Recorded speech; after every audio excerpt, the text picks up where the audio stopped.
Navigation in Blender is pretty simple.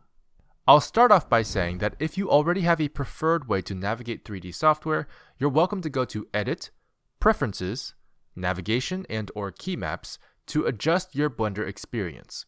In these settings, you can not only fine-tune your navigation experience, but you can also set or replace any hotkeys for practically any function in Blender. But for now, we'll be going over the default navigation settings. To start off, we'll be talking about how to adjust your viewing angle in the 3D viewport. This is done primarily by using your middle mouse button, also known as the scroll wheel, and your number pad.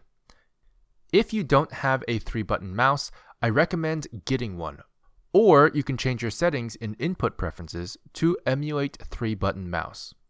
This setting will allow you to substitute the middle mouse button click with Alt left click instead. Likewise, if you don't have a number pad, there is a similar setting in your Input Preferences that allows you to emulate numpad. This setting will allow you to substitute the number pad numbers and plus and minus buttons with the numbers and plus minus buttons on your number row. The number pad period key, however, must be remapped manually if you don't have a number pad. This can be done under your key map settings, where you can replace the hotkey for frame selected in the 3D viewport. To navigate the viewport, you'll want to learn how to rotate, pan, and zoom your viewing angle. To rotate your viewing angle, simply press middle click and drag. This will rotate your viewing angle around a singular pivot, which we'll show you how to set later. To pan your viewing angle, which means to move side to side, simply hold Shift and then press middle click and drag. Now, this will move your viewing angle and your pivot point together. Notice how when I pan, the pivot point is no longer on the cube, but on an invisible point in the center of our view here.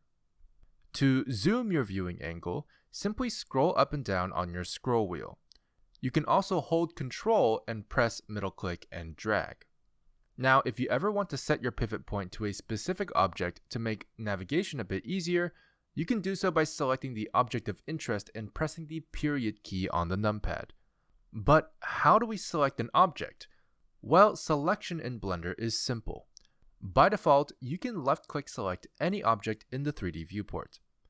If you want to deselect something, simply left-click a spot where no object exists, or you can press the Alt-A hotkey, which will deselect all. Likewise, you can press A to select all visible objects in the scene.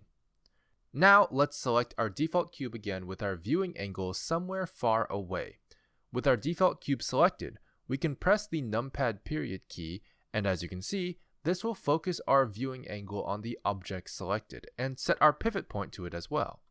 To transform an object, you can use the Quick Tools bar on the left to move, rotate, scale, or free transform the object or objects you have selected. Clicking any of these tools will activate a gizmo that you can use, which you can left-click drag to perform the relevant transformation. For example, pressing Move will allow you to drag the object along the X, Y, or Z axes, or along the viewing plane. Pretty self-explanatory as you can see. There are, however, hotkeys that make transformation a lot faster and easier in my opinion. So we'll go over those real fast. To move or translate your object, you can simply press G for grab, and the object will already begin moving with your mouse movement. You can subsequently press X, Y, or Z on your keyboard to move it along a specific axis, and you can press left click at any time to confirm the final position, or right click to cancel. You can also press Alt G to return the object to its default position. To rotate your object, you can press R for rotate, and your object will already begin rotating with your mouse movement. You can also subsequently press X, Y, or Z to rotate it along a certain axis, but you can also press R again to do a free rotation, which I use a lot. Again, you can press left click at any time to confirm the final rotation, or right click to cancel. You can also press Alt R to return the object to its default rotation. To scale your object, you can press S for scale, and your object will already begin scaling based on your mouse movement. You can subsequently press X, Y, or Z to scale it along a specific axis. Again, press a left click at any time to confirm the final size you want, or right click to cancel. You can also press Alt-S to return the object to its default scale. Now, you might be getting a little bored of looking at a cube the whole time, so let's try adding different objects. Adding objects in Blender is easy enough. Simply go to the Add menu at the top left of the viewport.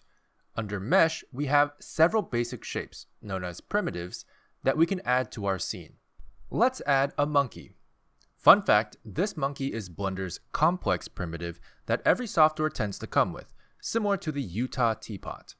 Its name is Suzanne, and is often used to very quickly test various things on a complex mesh.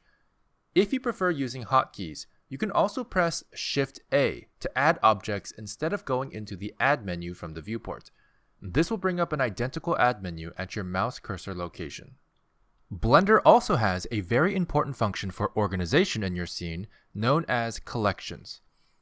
Collections are a user set grouping function that lets you put relevant objects into a single collection for easy organization and manipulation. By default, there is the scene collection and a single collection named collection. To move an object into a collection, simply select the object or objects you'd like to move and go to the Object menu at the top left of the 3D viewport. Then go to Collection, Move to Collection. From there, select a collection from the list. Putting an object into the scene collection is the same as putting it loose into the world, as the scene collection simply holds everything in the scene. By putting your object into the collection named Collection, you can enable or disable visibility of the collection to show or hide the objects inside that collection all at once. And the last option is New Collection, which allows you to move your selected objects into a new collection, which you can name upon creation. We'll call it Test 1.